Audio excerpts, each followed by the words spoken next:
প্রিয় বন্ধুরা, আসসালামু আলাইকুম। আমি পড়ছিলাম ওয়েস্টার্ন গল্প সংকলন, নাম মরণ ডাক। এখন পড়ছি এই গল্প সংকলনের আরো একটি গল্প, মূল গল্প, নাম মরণ ডাক। পশ্চিম কলোরাডো থেকে জোর কদমে ঘোড়া ছুটিয়ে আসছে ব্রেড লোগান। একটা শৈলশিরার চূড়ায় এসে ঘোড়ার লাগাম টেনে ধরল। ঠিক নিচেই দেখা যায় স্টর্ম ভ্যালি। জেস লোগান ওর চিঠিতে যত তাড়াতাড়ি সম্ভব চলে আসার তাগিদ দিয়েছিল। শৈলশিরার চূড়া থেকে নিচে তাকালো ব্রেড। পাশাপাশি দুটো রাঞ্চ। চাষা জেসের বর্ণনা অনুযায়ী ব্রেডের সামনের রাপ্টার পি রাঞ্চটাই চাচার। রাঞ্চের চারপাশে সতেজ সবুজ ঘেঁষো জমি। পাশের রাঞ্চটা হিউব ক্লাউডের সার্কেল সি ডট। পূব দিক দিয়ে একটা শাখা নদী বয়ে যাচ্ছে। দুই রাঞ্চকে যেন মাঝ বরাবর কেটে দিয়েছে ওটা। পাহাড়ি ঢালের আরো নিচে জেরিকো শহর দেখা যাচ্ছে। উপত্যকার টেইল ধরে কালো গেল্ডিং ঘোড়াকে ধীর পদক্ষেপে এগিয়ে নিয়ে চলল ব্রেড। জেস চাচার চিঠির কথা ভাবছে। চিঠি পাওয়া মাত্রই এখানে এসে রাঞ্চের দায়িত্ব বুঝে নিতে লিখেছিল। অবশ্য এমনিতেও একসময় উত্তরাধিকার সূত্রে রাঞ্চটার মালিক ওই হবে। ব্রেড জানে না রাঞ্চ নিয়ে চাচা কি ধরনের বিপদের আশঙ্কা করছে। চিঠিতে এ ব্যাপারে কিছুই লেখেনি, তবে এক ধরনের তাগিদ ছিল চিঠিটায়, যা উপেক্ষা করতে পারেনি ও। সরু একটা পথে এলো। পথটা শেষ হয়েছে রাপ্টার পীর বিশাল ঝকঝকে রাঞ্চ হাউজের সামনে। দালানের দিকে যাওয়ার পথের দুধারে নানা বর্ণের ফুলের গাছ লাগানো। বাগানের ঘাস সুন্দর করে ছাটা। উঠোনের দিকে ভুরু কুচকে তাকালো ব্রেড। জেস চাচা কোনো কালেই গোছালো স্বভাবের নয়, অথচ দালানের বাইরেটা ঝকঝকে তকতকে দেখা যাচ্ছে। ব্রেড বুঝতে পারল রাঞ্চে নির্ঘাত একজন মহিলা আছে এবং তারই হাতের ছোঁয়ায় এত সুন্দর এবং পরিপাটি হয়েছে পরিবেশ। দালানের পিছনে মহিলাদের কাপড় রোদে মেলে দেয়া হয়েছে, লক্ষ্য করেনি ব্রেড। জেস চাচাও তার চিঠিতে কোনো মেয়ের কথা লেখেনি। কাউকে দেখতে পেল না ও আশেপাশে। সবকিছু কেমন যেন নীরব নিথর। লাফিয়ে ঘোড়ার পিঠ থেকে নামলো। পিস্তল বের করে হাতে নিল। নুড়ি বিছানো পথ ধরে পোর্চের দিকে এগিয়ে যাবার সময় চোখে ভেসে উঠল জেস লোগানের চেহারা। জেস চাচার মুখ ভর্তি কালো দাড়ি, চোখজোড়া তীক্ষ্ণ, চমৎকার ভঙ্গিতে কথা বলতে পারে। পুরনো কালো একটা কফি পট সবসময় তার হাতের কাছে থাকে। দরজায় টোকা দিল ব্রেড। কেউ উত্তর দিল না।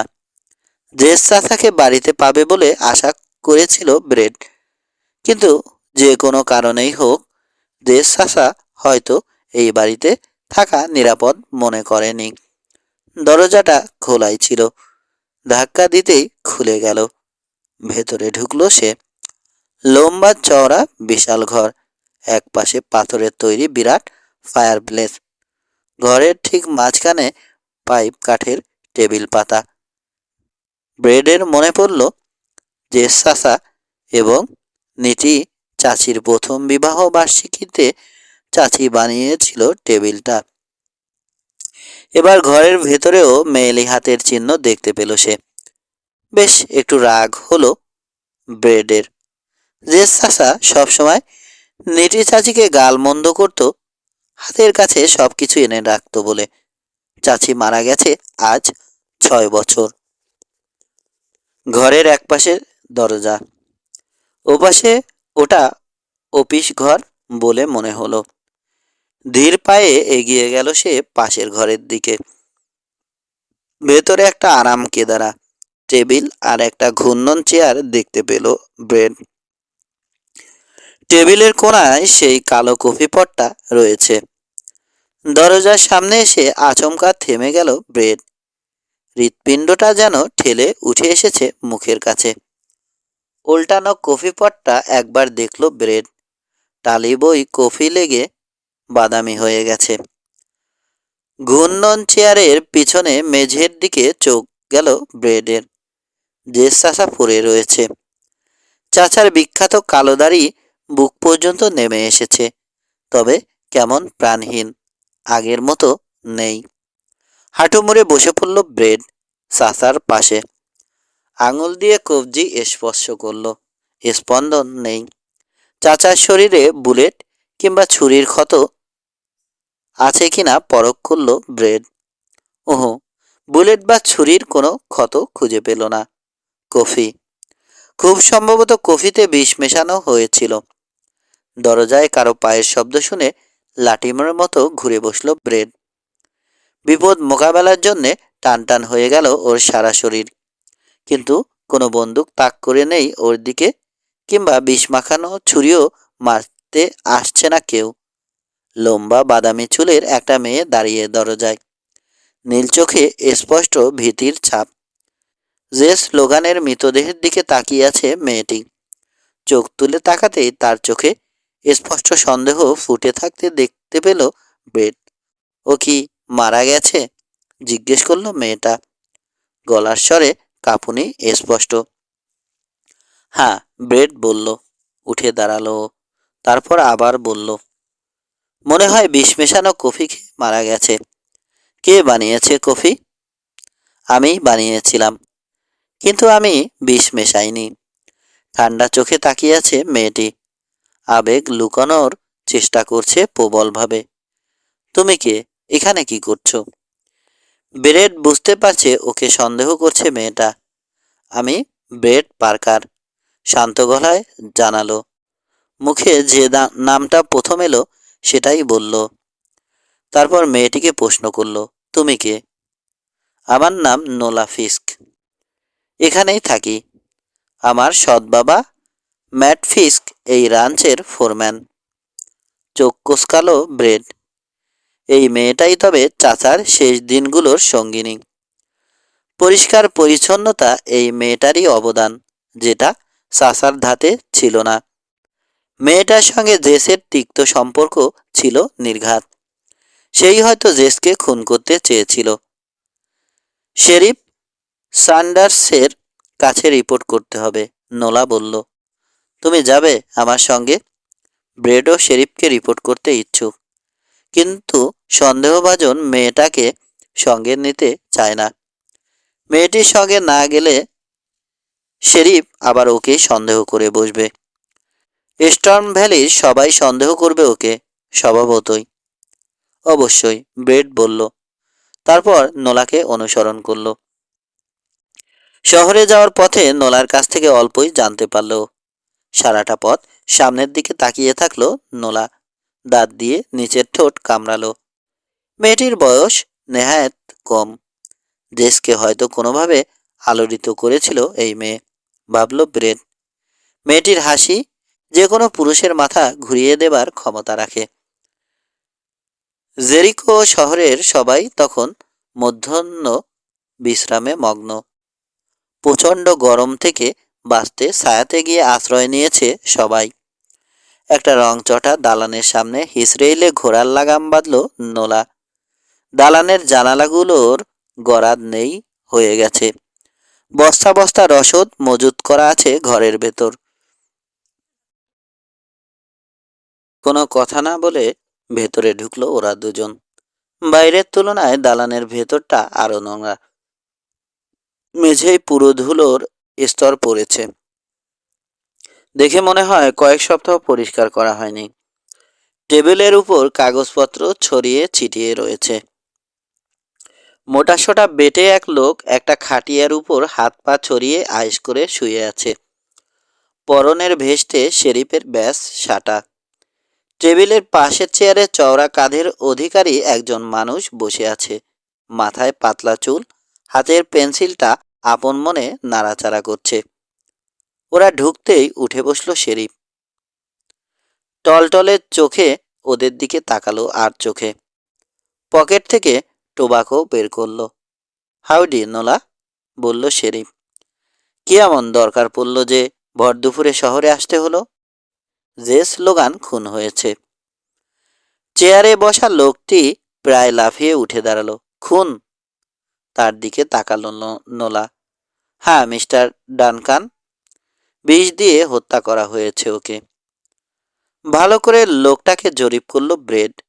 ছোট্ট মাথায় কালো চোখ দুটো ওদেরকে দেখছে। নোলা ডানকান বলে ডেকেছে একে।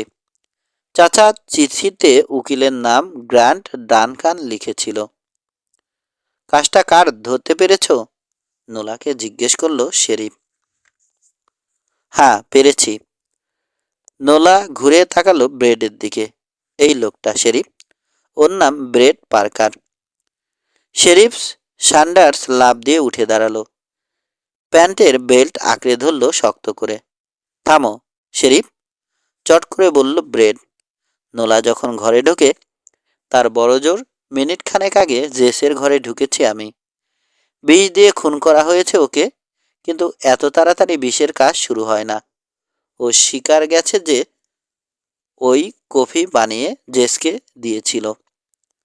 ঘুরে নোলার দিকে তাকালো সান্ডার্স। আর কারা ছিল রাঞ্চে? কেউ না, নোলা বলল দ্রুত শ্বাস নিচ্ছে। বাবা কাজে বেরিয়ে যাবার পর আমি একাই ছিলাম। মাত্র বেরিয়ে গেছে মিসেস জোলিংকে দেখতে। মাও বেরিয়ে গেছে মিসেস জোলিংকে দেখতে। এই লোকটি ছাড়া আর কেউ ছিল না যে জেসের কফিতে বিষ মেশাতে পারে। আমার জন্যে এই যথেষ্ট, সান্ডার্স বলল। ব্রেড নোলার দিকে তাকিয়ে থাকার সময় শেরিফ খাটিয়া থেকে পিস্তলটা তুলে নিয়ে ব্রেডের দিকে তাক করল। গ্রান্ট, ওর পিস্তলটা হোলেস্টার থেকে তুলে নাও। চট করে ব্রেডের পেছনে চলে এলো গ্র্যান্ট ডানকান এবং হোলেস্টার থেকে তুলে নিল পিস্তলটা। শেরিফের কাছে সরে গেল। তারপর শেরিফকে দেখে ব্রেড বুঝল ওকে পছন্দ করতে পারছে না লোকটা। পিস্তলের খোসায় ব্রেডকে ঘরের এক কোণে একটা ছোট ঘরে নিয়ে এলো। লোহার রডের বেড়া তুলে দুভাগে ভাগ করে দুটো সেল বানানো হয়েছে এখানে। ব্রেডকে সেলে ঢুকিয়েই তালা মেরে দেয়া হলো। শেরিফ চলে যাওয়ার পর ছোট্ট ছেলে বসে ভাবতে লাগলো ব্রেড। প্রথম থেকেই ওকে সন্দেহের চোখে দেখেছে নোলা, তবু ওকে ফাঁসাতে পারবে না সে। শেরিফকে বলে দিতে পারে ও আসলে ব্রেড লোগান, জেসের ভাতিজা।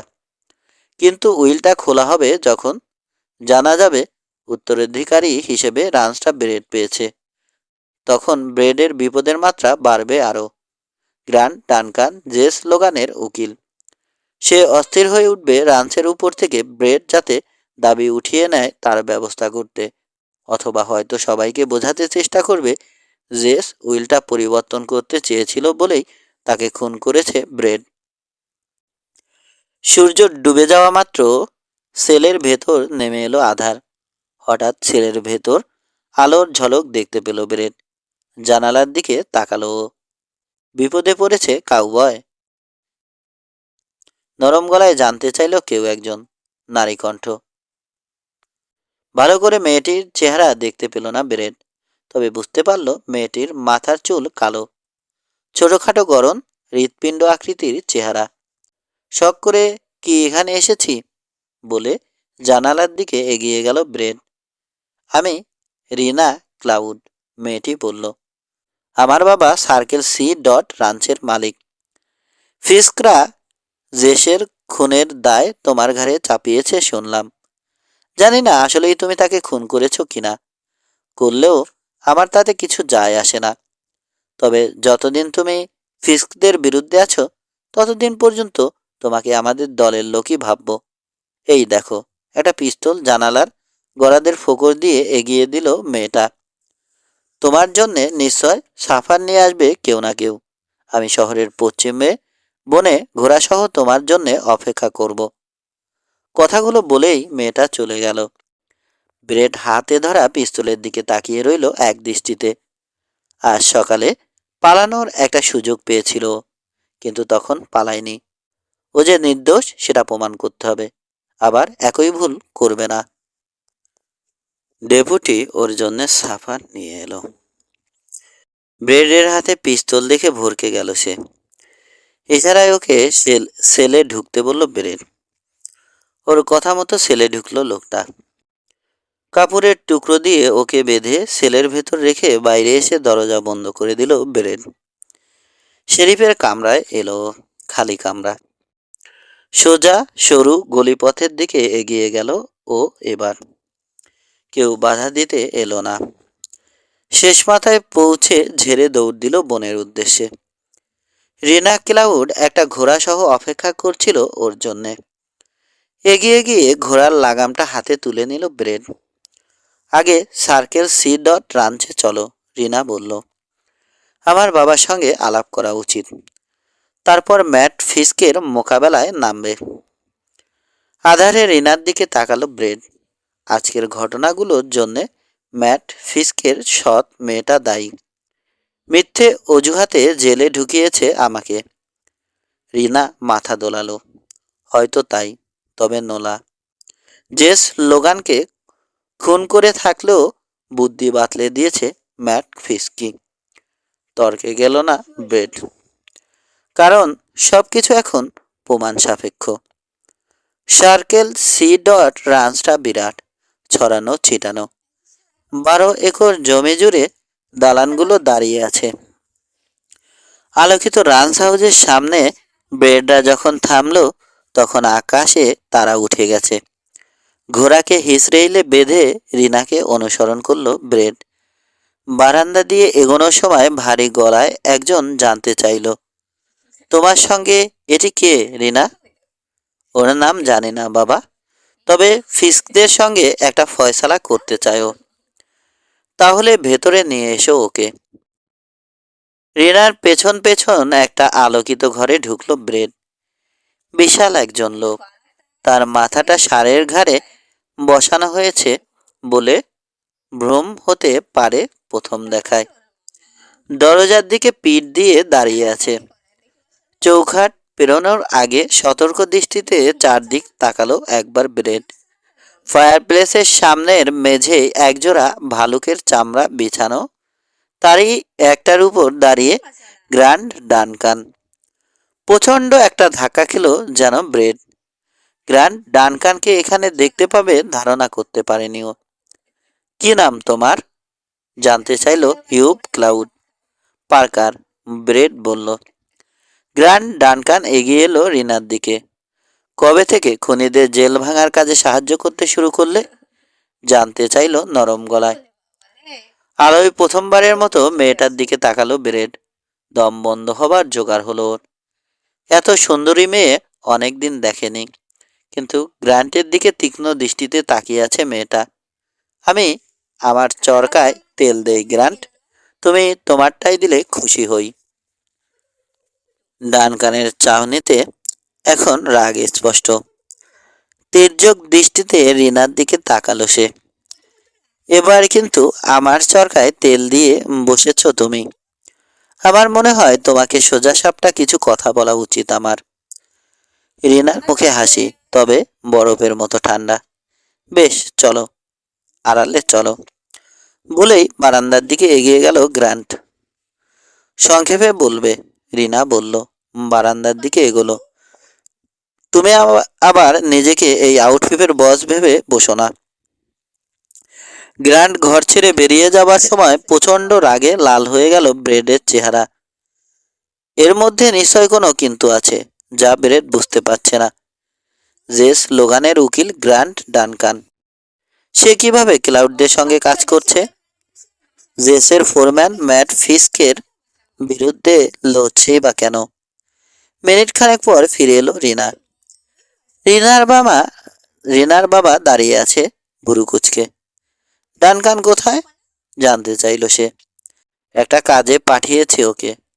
আজ রাতে আর আসবে না বলেই ব্রেডের দিকে তাকালো। তুমি ম্যাট ফিস্কের সঙ্গে বোঝাপড়া করতে প্রস্তুত? আমি যে স্লোগানের খুনিকে খুঁজে বের করতে চাই, ব্রেড বলল।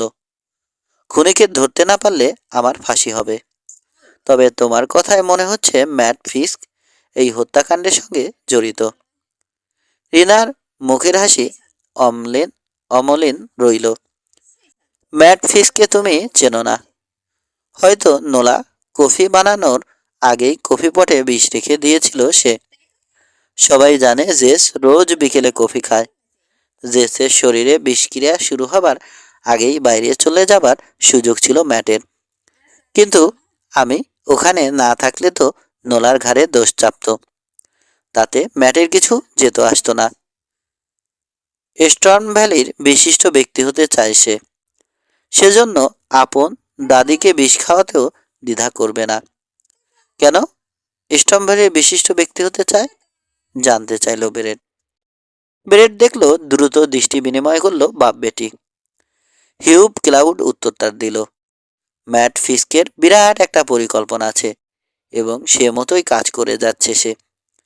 একসময় যে স্লোগানের রাঞ্চ দখল করে নেবে, তারপর সার্কেল সি ডটের দিকে হাত বাড়াবে।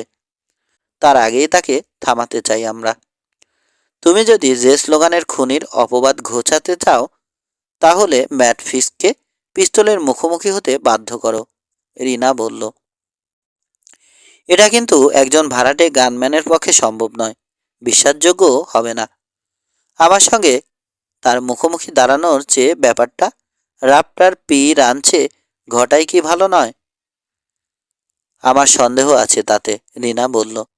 রাতের বেলা রাঞ্চে পাবে না তাকে। পরিবার নিয়ে একটু ঝামেলায় আছে ম্যাট, তাই রাঞ্চের দক্ষিণে ঝর্ণার ধারে একটা পরিত্যক্ত বাড়িতে রাত কাটায় সে। সেখানে ওকে ধরতে পারবে তুমি। কিভাবে জায়গাটার খোঁজ পাবো? ম্যাট আর যে স্লোগান দক্ষিণে ঝর্ণার পাশে বেড়া দিয়ে একটা কেবিন বানিয়েছিল, বানে ভেসে আসা গবাদি পশু রাখার জন্যে। সোজা দক্ষিণে চলে গেলে বেড়াটা দেখতে পাবে। তারপর পশ্চিমে বাঁক নিতে হবে। তোমার অসুবিধা হবে না। ব্রেড লক্ষ্য করল ম্যাটের সঙ্গে ওর দেখা হবার ব্যাপারে রিনা এবং হিউব ক্লাউড বেশ আগ্রহী।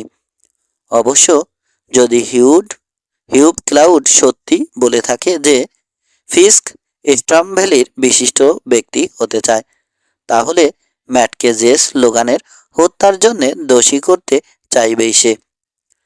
ব্রেড যখন উঠোন পেরিয়ে ঘোড়া হাঁকিয়ে বিদায় নিল, ওর মনে তখন ডজন খানেক প্রশ্ন ভিড় করেছে।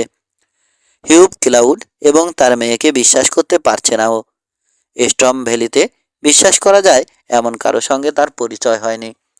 গ্র্যান্ড ডানকানকে তো বিশ্বাস করার প্রশ্নই ওঠে না। নোলা ফিস্ক বিনা দোষে জেলে ঢুকিয়েছিল ওকে, তাকেও বিশ্বাস করা চলে না। এমনকি শেরিফ জাগ সান্ডার্সকেও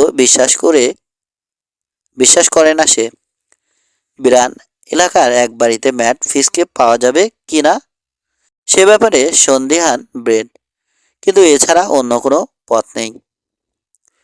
যেভাবেই হোক যে স্লোগানের খুনিকে খুঁজে বের করতে হবে, প্রমাণ করতে হবে সেই দোষী। খুনিকে খুঁজে না পেলে ফাঁসির দড়িতে প্রাণটা খোয়াতে হবে। বেড়ার খোঁজে ঝর্ণার দিকে এগিয়ে গেল ব্রেড। এখন পর্যন্ত ক্লাউডদের বর্ণনায় কোনো হেরফের হয়নি। 100 গজ নিচে একটা ঢালের উপর পরিত্যক্ত কেবিন দেখতে পেল ব্রেড। ঝর্ণার পাশে গাছপালার সারি দেখা যাচ্ছে। ঘোড়াটাকে এক জায়গায় বেঁধে ঢাল বেয়ে নামতে শুরু করলো। কেবিনের চারপাশে একবার চক্কর দিল। তারার আলোয় কেউ ওকে দেখতে পাবে না আশা করছে। কেবিনটা খালি বলেই মনে হলো ব্রেডের।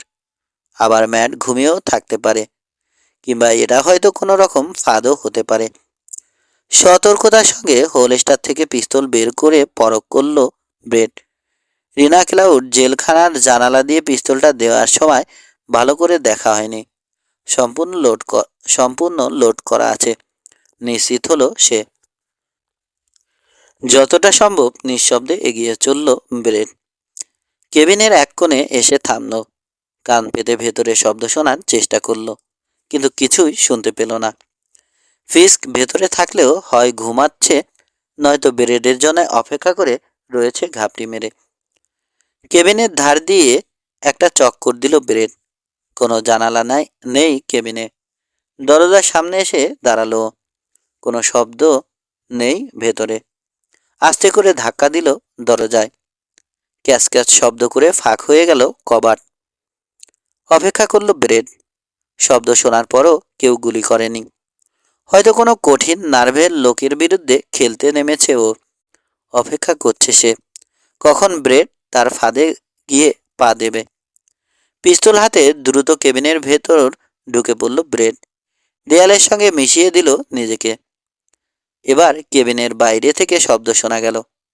পিস্তলটা শক্ত করে ধরে দরজার দিকে এগোলো। দ্রুত দরজার দিকে এগিয়ে আসছে কেউ একজন। এই অপ্রত্যাশিত ঘটনার জন্য মোটেও প্রস্তুত ছিল না ব্রেড। ট্রিগারে টান দেয়া মাত্র ওকে ঠেলা দিল একজন আগন্তুক। লক্ষ্যভ্রষ্ট হলো বুলেটটা।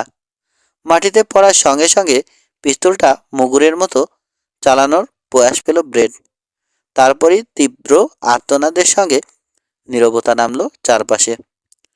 তারার মলিন আলোয় বাদামি চুল দেখতে পেল ব্রেড। নোলা ফিস্ক প্রায় চেঁচিয়ে উঠল।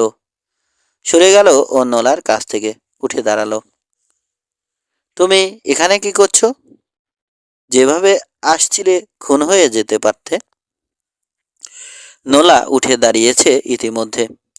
ব্রেডের দিকে হতাশ দৃষ্টিতে তাকিয়ে বলল, তুমি তাহলে আমাদের বাড়ির দরজায় চিঠিটা সেটে এসেছিলে? কিসের চিঠি? যেটা পড়ে এখানে এসেছে ম্যাট।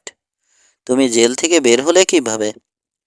সে লম্বা কাহিনী। ব্রেড বলল, ম্যাট এসেছে নাকি এখানে?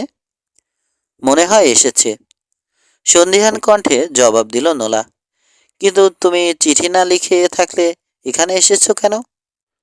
আমাকে বলা হয়েছে এখানেই আছে ম্যাট। জেসের খুনের সঙ্গে জড়িত সে। কে বলে কে বলেছে? ক্লাউডরা। ওরাই এখানে ম্যাটের রাত কাটানোর কথাটা জানিয়েছে। মিথ্যে কথা। রাতে বাড়িতেই থাকে ম্যাট। গলায় আর সন্দেহের ছাপ নেই এখন। আমাদের দরজায় ছুরি দিয়ে একটা চিঠি গেঁথে রেখে গেছে। আমরা তখন সাফার খাচ্ছিলাম। কাজটা কে করেছে জানতে পারিনি। চিঠিতে লেখা ছিল, ম্যাট এই কেবিনে এলে জেসের হত্যাকারী কে তার প্রমাণ পাবে। তার সঙ্গে কথা বলার জন্যে লোক থাকবে ওখানে। ম্যাট এসেছিল? ভীত চোখে দরজার দিকে তাকালো নোলা। হ্যাঁ, ভয়ে বেদিশা হয়ে গিয়েছিল সে। আমি দেখতে এলাম আসলে কে খুন করেছে। আজকে বিকেলে তোমার আচরণ থেকে মনে হয় তুমি খুনির পরিচয় জানো, ব্রেড বলল।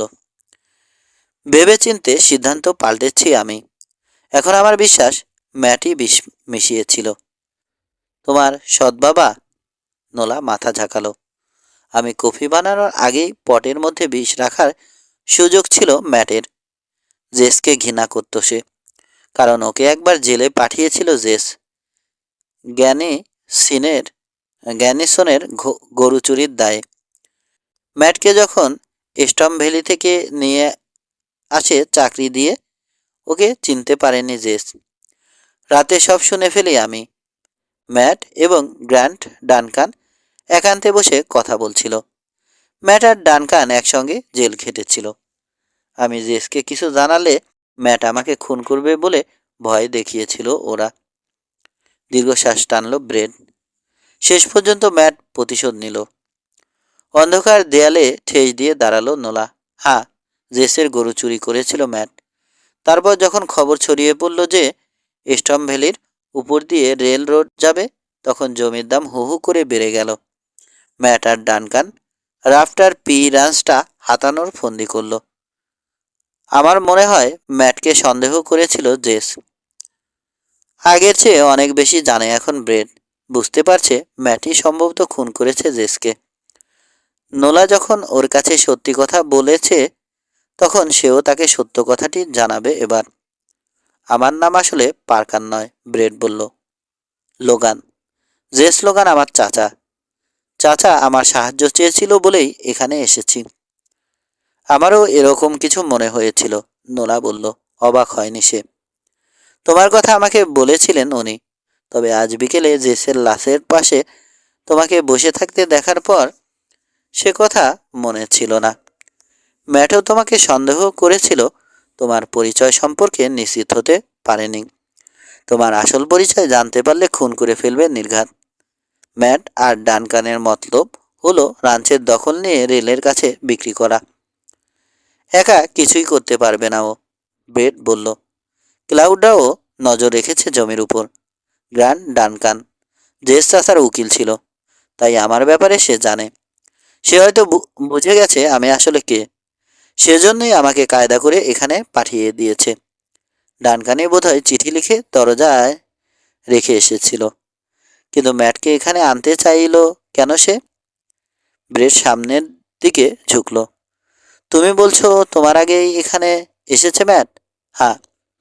তাহলে এখানেই আছে। নোলার হাত ছুলো ব্রেড। তুমি থাকো, আমি আশপাশটা দেখে আসছি। দেয়ালে ঘষে একটা ম্যাচ জ্বালালো ব্রেড। ছোট একটা ঘর দেখতে পেল। একপাশে একটা পুরনো চুলো পড়ে আছে। চুলোর পাশে সেলফটা খালি, কোনো আসবাবপত্র নেই। সামনে একটা দরজা দেখতে পেল ব্রেড। ধুলোর উপর দিয়ে ভারী কিছু টেনে নিয়ে যাওয়ার একটা দাগ দরজা পর্যন্ত গিয়ে থেমেছে, বড় বড় কালচে হয়ে আসা রক্তের ফোঁটা দাগের উপর। ব্রেডের মনে হলো নোলার চেহারার রং বুঝি কেউ শুষে নিয়েছে। হাতে ম্যাচের ছ্যাঁকা লাগতেই ওটা ফেলে দিল ব্রেড। নোলা রক্তের দাগ দেখতে পেয়েছে। এখানেই থাকো তুমি, শান্ত গলায় বলল। আমি দেখছি। আরেকটি ম্যাচ জ্বালালো ব্রেড। দরজার দিকে এগিয়ে গেল। নোলা ওর নির্দেশ অগ্রাহ্য করে এক কদম পিছনে থেকে এগিয়ে আসছে। ধাক্কা দিতেই খুলে গেল দরজা।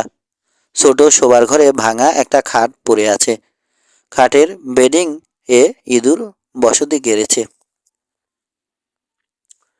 ব্রেড দেখলো একটা মৃতদেহ মাটিতে পড়ে আছে। পিছন থেকে ছুরি মেরে খুন করা হয়েছে তাকে। উঠে দরজা দিয়ে পাশের ঘরে ঢুকলো, বন্ধ করে দিল কবাট। ম্যাট? ব্রেড জানতে চাইল নোলার দিকে তাকিয়ে। হাতে ম্যাচের ছ্যাঁকা লাগতে আবারও ওটা ফেলে দিল ব্রেড। অন্ধকারেও নোলার মাথা দোলানো দেখতে পেল। অপরাধীদের একজন কমলো, ব্রেড বলল। চলো, কেউ আসার আগে এখান থেকে চলে যাই। বাইরের দরজার দিকে পা বাড়ানো মাত্র চৌকাঠে মাথার ঠিক ফুটখানেক উপরে আঘাত আনলো একটা বুলেট। পিছিয়ে এসে নোলাকে দেয়ালের সঙ্গে মিশিয়ে দাঁড় করিয়ে দিল ব্রেড। পিস্তল খাপমুক্ত করে খোলা দরজা দিয়ে গুলি করল লক্ষ্যহীনভাবে। জীর্ণ একটা চালা থেকে রাইফেলের গুলি ছুটে এলো ওদের দিকে। কে আমাদেরকে খুন করতে চাইছে? জিজ্ঞেস করলো নোলা ফিসফিস করে। আতঙ্কে দেয়ালে সেদিয়ে যেতে চাইছে। মনে হয় না খুন করতে চাইছে, ব্রেড বলল। তা করতে চাইলে আমরা ম্যাটের লাশ দেখার সময়ই জানালা দিয়ে গুলি করে কাজ শেষ করতে পারত। গ্র্যান্ড ডানকান বোধহয় বাইরে আছে। চিঠিটা তোমাদের দরজায় আটকে এখানে এসে ম্যাটের অপেক্ষায় ছিল। এখন আমাকে এখানে আটকে রাখবে সে, যতক্ষণ ক্লাউডরা শেরিফ সহ না পৌঁছাচ্ছে। ও লাশের সঙ্গে আমাকে জড়াতে চায়। তাহলে তো জেস এবং তুমি পথ থেকে সরে যাবে, নোলা বলল। ম্যাট মারা যাওয়ায় এখন ডানকান এবং ক্লাউডা সার্কেল সি ডট এবং রাপ্টার পি রান্স দুটো কন্ট্রোল করবে। রেলরোড তাদের অনুমতি ছাড়া এখান দিয়ে যেতে পারবে না। উপত্যকা বরাবর দ্রুত এগিয়ে আসা ঘোড়ার খুরের শব্দ কানে এলো ওদের। বোধহয় গুলির শব্দ পেয়ে ধেয়ে আসছে শেরিফ। জালে আটকা পড়ার মতো দশা হয়েছে এখন আমাদের, বিড়বিড় করে বলল ব্রেড। তোমার কাছে বন্দুক আছে নোলা? এটা আছে, নোলা বলল। পকেট থেকে একটা ছোট ক্যালিবারের পিস্তল বের করলো। ব্রেড তার নিজের .45টা নোলার সঙ্গে অদল বদল করলো। আমি বাইরে যাচ্ছি। আমার পিস্তল দিয়ে খানিক পরপর গুলি চালাবে তুমি। ডানকান ভাববে আমি আছি ঘরে। নোলা আর কিছু জানতে চাইবার আগেই কেবিনের পিছনের জানালা দিয়ে বেরিয়ে গেল ব্রেড। আকাশে চাঁদ উঠেছে, আলো ঝাপসা। সামনে কিছুই ঠিকমতো দেখা যাচ্ছে না। কেবিনের পাশ দিয়ে গিয়ে দ্রুত বার্নের দিকে ছুটল ব্রেড। ডানকান হয়তো ওর পায়ের শব্দ পেয়ে থাকতে পারে। একটা জানালার কাছে এসে পৌঁছলো ও। জানালার উপর শস্যদানা আর খড় পড়ে আছে। কেউ একজন বার্নের দরজার কাছে এসেছে টের পেল ব্রেড। কে বুঝতে পারল না। নিঃশব্দে জানালা গলে ভেতরে ঢুকে পড়ল। ছড়িয়ে ছিটিয়ে পড়ে থাকা খড় সরিয়ে সামনে বাড়ল। বাইরে চিৎকার হলো একটা। ঘরে যেই থাকো না কেন, শোনো, আমি শেরিফ সান্ডার্স। গুলি না ছুড়ে বেরিয়ে এসো। বার্নের দরজার দিকে এগিয়ে গেল ডানকান। ওই ঘরেই আছে লোকটা, শেরিফ। ম্যাট ফিসকে খুন করার সময় দেখে ফেলি, তারপর থেকে ওখানে আটকে রেখেছি। নিঃশব্দে বার্ন পেরিয়ে ছোট পিস্তলটা ডানকানের ঘাড়ে ঠেকালো ব্রেড। এখন একসঙ্গে কেবিনে যাব আমরা। আসল কথাগুলো বলবে তুমি শেরিফকে, শান্ত গলায় বলল ও। কিছুক্ষণের জন্য শক্ত হয়ে গেল উকিলের শরীর। উপরে পড়া গাছের মতো নেতিয়ে গেছে। শেরিফ তোমাকে খুঁজছে, নিজেকে নিয়ন্ত্রণ করার চেষ্টা করে বলল ডানকান। যে খুনের জন্যে আমি দায়ী নই তার জন্যে, ব্রেড বলল। যদি শোডাউন পর্যন্ত গড়ায় ব্যাপারটা, আমি একটা খুন করব। তোমাকে খুন করতে বোধহয় ভালোই লাগবে আমার। বেরিয়ে এসো, তুমি পার্কার বা লোগান যেই হও না কেন, হাঁকলো শেরিফ। জলদি। আসছি, ব্রেড বলল। ডানকানকে বার্নের দরজার দিকে ঠেলে নিয়ে গেল। পিছনে থাকলো। ম্যাট ফিস্কের খুনিকে নিয়েই আসছি আমি। ব্রেড লক্ষ্য করলো শেরিফ একা আসেনি। শেরিফের এক পাশে হিউব ক্লাউড আর অন্য পাশে রিনা দাঁড়িয়ে। ওরা প্রত্যেকে ঘুরে বার্নের দরজার দিকে তাকালো। ডানকানকে বার্ন থেকে আসতে দেখলো দুই হাত তুলে। তুমি না বললে ব্রেডকে ওই ঘরে আটকে রেখেছ, গজগজ করে বলল শেরিফ। আসলে কি ঘটেছে শেরিফকে সব খুলে বলো, ব্রেড বলল। উকিলের ঘাড়ে আরো চেপে বসলো পিস্তলের মাজল। বলো ম্যাট ফিসকে কে খুন করেছে, কার নির্দেশে জেস লোগানের কফিতে বিষ দিয়েছিল সে। কিছু বলল না ডানকান। রিনা তার ঘোড়াকে নিয়ে ডানকানের 3 ফুটের মধ্যে চলে এলো। ব্রেডের পিস্তল প্রস্তুত। যে কোনো মুহূর্তে মেয়েটির দিকে তাক করতে পারবে। মেয়েটিকে কোনো সুযোগ দিতে চায় না। আবার তালগোল পাকিয়ে ফেলেছ, তাই না? উকিলের উদ্দেশ্যে চিৎকার করে বলল রিনা। তুমি রাইফেল থাকতেও ওকে ঘরে আটকে রাখতে পারলে না। সরে যাও রিনা, শেরিফ বলল। ডানকানের বক্তব্য শুনতে চাই আমি। খালি হাতে চোখ কসকালো শেরিফ। ভয়ে চোখে পানি এসে গেছে ডানকানের। গড়গড় করে কথা বলতে শুরু করলো। আমি করেছি সবকিছু শেরিফ, ডানকান বলল। রিনা আমাকে বিষ মেশাতে বলেছিল, যদিও আমি তা করতে চাইনি। দ্রুত পকেটে ঢুকলো রিনার হাত। তুমি একটা আস্ত হাদা, চিৎকার করে বলল রিনা। ডানকানকে জোরে ধাক্কা দিল ব্রেড। রিনার ঘোড়ার দিকে এগিয়ে গেল লোকটা। হেরেসা ধ্বনি তুলে পিছনের 2 পায়ের উপর দাঁড়িয়ে পড়ল রিনার ঘোড়া। লাগাম ধরে রাখতে ব্যস্ত হয়ে পড়ল রিনা। একই সময় পকেট থেকে পিস্তল বের করে ফেলল। ব্রেড লাফ দিয়ে এগিয়ে গিয়ে ধরে ফেলল রিনার পিস্তল ধরা হাত। ঘোড়াটি আবার হেসাধ্বনি করে ঘুরতে শুরু করলো। ব্রেডও ঝুলছে ঘোড়ার সঙ্গে। রিনাকে স্যাডল থেকে টেনে নামিয়ে ফেলার চেষ্টা করলো ব্রেড। শেরিফ কথা বলছে চিৎকার করে। কানে এলো ব্রেডের। হিউব, তুমি যেখানে আছো সেখানেই থাকো। ডানকান, ফাঁকায় এসে দাঁড়াও, আমি যাতে তোমাকে দেখতে পাই। একটা ঝাঁকি খেয়ে চিৎকার করে উঠল রিনা। ব্রেড তখনও তার হাত ধরে রেখেছে। পিস্তলটা হাত থেকে খসে পড়ল অবশেষে। কিছুক্ষণ ব্রেডের বিরুদ্ধে ঝুঁজল রিনা। 2 হাতে ওকে জাপটে ধরল ব্রেড। হাত জোড়া অচল হয়ে গেল রিনার। হঠাৎ রণে ভঙ্গ দিল রিনা। দ্রুত শ্বাস নিচ্ছে। কালো দুটো চোখে প্রচণ্ড ক্রোধ স্পষ্ট। ডানকানের পাশে গিয়ে দাঁড়াও, শেরিফ আদেশ করলো হিউব ক্লাউডকে। হিউব ঘোড়া থেকে নেমে উকিলের পাশে গিয়ে দাঁড়ালো। এবার কেবিন থেকে বেরিয়ে এলো নোলা। শেরিফ একটা দড়ি ছুঁড়ে ফেললো মাটিতে। নোলা, রিনাকে বেঁধে ফেলো তুমি, অন্য দুজনকে বাঁধবে ব্রেড। শেরিফের কথা মতো কাজ করতে পা বাড়ালো নোলা। শেরিফের মুখে হাসি, চাঁদের মৃদু আলোয় তার চোখ জোড়া চিকচিক করছে। সমাপ্ত।